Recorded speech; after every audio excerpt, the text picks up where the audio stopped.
Good evening. I am here tonight in solidarity with parents and families who stand for freedom, not fascism. This very week, 1 year ago, I spoke to this board regarding your pivot that kept our schools closed. We're going on school year mess number 2. I would like to direct my comments, therefore, to our community.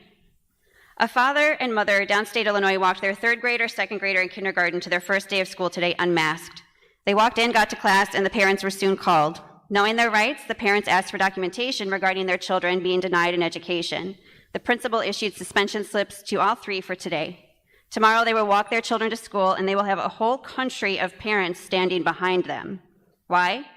Because masking mandate is not law. The governor is not the king of IPSD 204. He has no legal authority over the return to school plan. Neither the governor's office nor any other state agency has answered questions from the citizenry regarding this government overreach. Why? Because they know the mask mandate is not enforceable. The threats are empty. We can rise above the illegality of them because we, the parents, are awake. This war being waged on our children is the antithesis of what our veterans and lost military have sacrificed to preserve. Liberty. Say it with me. Liberty. Louder. Liberty. There you go. Our kids have the right to free breathing and facial expressions. The majority of communication is nonverbal, and those cues build confidence and socialization skills that negatively impacted 2 overlapping school terms when they wore those masks. Educators and parents alike witnessed it. It is not our children's job to manage people's COVID anxiety.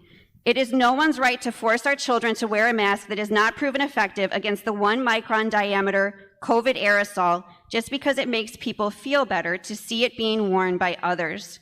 You can't expect our children to mitigate fear and feeling. To those who are scared of COVID, I absolutely respect that.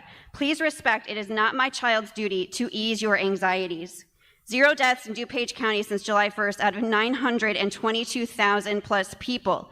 0 deaths, 1 death in Will County since January 2020 of COVID without pre-existing conditions under age 20. There is no emergency. To send our youngest children into school being viewed, as Judy Karoff with IDPH said, little vectors, no amount of proclaimed pronouns, he, him, her, blah, blah, blah, will help with the anxiety and stigma our children will endure that could adversely affect them for life. Have you noticed something we haven't even talked about? Education, literacy, math, critical thinking, collaboration, the arts, music, socialization, citizenship. This is a board of education, a school district.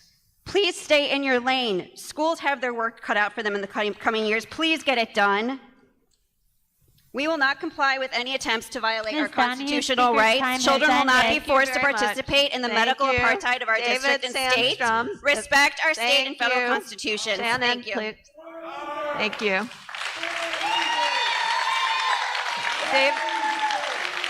David